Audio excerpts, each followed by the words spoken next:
बाके बिहारी लाल की जय। हलछठ का त्यौहार जन्माष्टमी से 2 दिन पहले मनाया जाता है। ये तो सबको मालूम इस दिन हलछठ माता, शीतला माता और भगवान बलराम की पूजा की जाती है।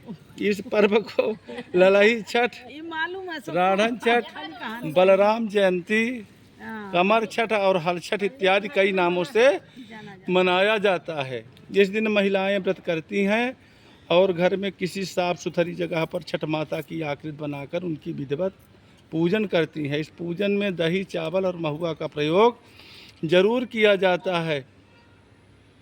हलछठ की कथा अनुसार एक राजा ने, जिन्होंने जल के लिए सागर खुदवाया, घाट बनवाए, परंतु उसमें पानी ही नहीं आया। इससे राजा चिंतित हो गए और सोचने लगे कि अब क्या किया जाए। राजा ने गांव के पुरोहित को बुलाकर उपाय पूछा। पंडित ने कहा, राजा उपाय तो बड़ा कठिन है, लेकिन अगर ये उपाय किया जाता है तो उसमें पानी अवश्य आ जाएगा। राजा ने कहा, आप उपाय बताएं, हम अवश्य करेंगे।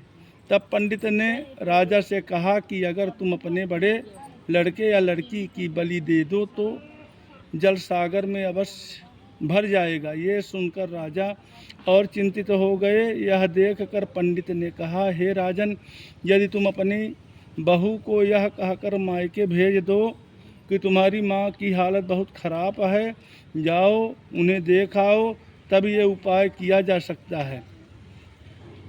राजा ने ऐसा ही किया।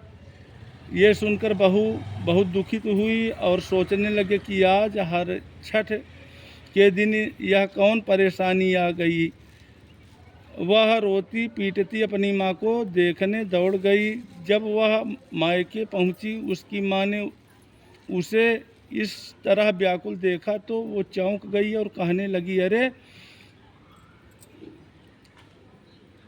हम तो ठीक हैं, तुम क्यों दुखित हो। पुत्री ने कहा, अम्मा, हमसे तो कहा गया कि तुम ठीक नहीं हो, इसलिए मैं चली आई हूँ। माँ की ये बात सुनकर बहू तुरंत अपने ससुराल के लिए निकल पड़ी और रास्ते में रोती पीटती हलछठ माँ की मनौती करती गई। रास्ते में उसने देखा कि जिस सागर को उनके ससुर ने बनवाया था वह जल से भर गया है। पुरैन पात लहरा रहे, वहीं एक बालक खेल रहा। वह उसी सगरा की ओर दौड़ती हुई गई। देखा तो वह तो उन्हीं का पुत्र था। बहू ने अपने पुत्र को गोद में उठा लिया और उसे चूमने लगी। हलछठ माता को सामने लगी, हलछठ माता को मनाने लगी, क्योंकि उन्हीं की कृपा से आज उनका पुत्र जीवित था। जब वह घर आई तो उसने देखा कि घर का दरवाज़ा बंद है। द्वार खुलवाया और कहने लगी, आज तो सब जने हमरे लड़का का बलि चढ़ाए दीन है, हमका बहाने से मैके पठई दी हो। मूला आज हमारे सत से और हलछठ माता की दया से हमार गोदी हरी भरी भय। हमार लड़का तो वही सगरा में खेलत रहा।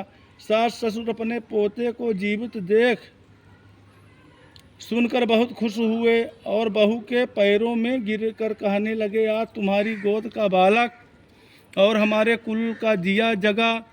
हलछठ माता ने जैसे हमारे दिन लौटाए वैसे ही सबका मंगल करें।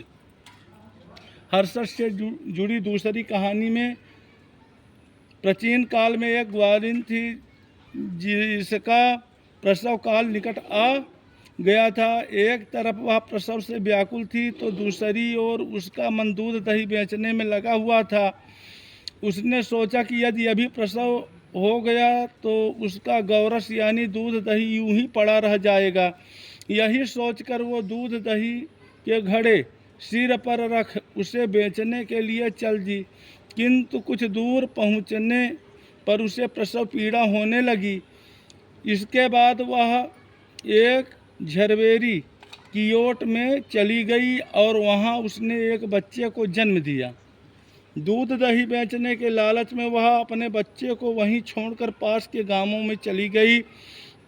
संजोग से उस दिन हल खष्टी पर्व था।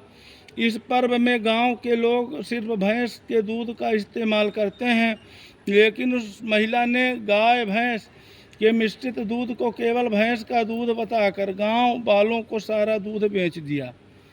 उधर जिस झरबेरी के नीचे उसने बच्चे को छोड़ा था, वहीं समीप ही खेत में एक किसान हल जोत रहा था। तभी अचानक उसके बैल भड़क उठे और हल का फाल कांटा बालक के शरीर में घुस गया। यह देख किसान बहुत दुखित हुआ, लेकिन फिर भी उसने हिम्मत और धैर्य से काम लिया।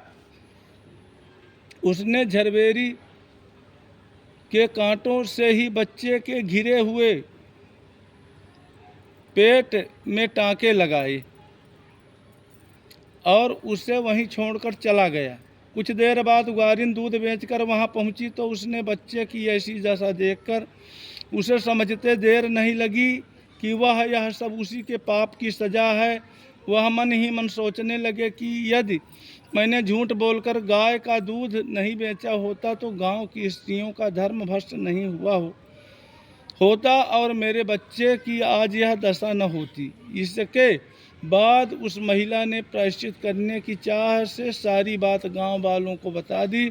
तब स्त्रियों ने स्वधर्म रक्षार्थ और उस पर रहम खाकर उसे क्षमा कर दिया और अपना आशीर्वाद दिया। स्त्रियों द्वारा आशीर्वाद पाकर वह पुनः झरबेरी के नीचे पहुंची तो उसने देखा कि उसका बच्चा जीवित हो उठा है। तभी उसने कभी झूठ न बोलने का प्रण लिया।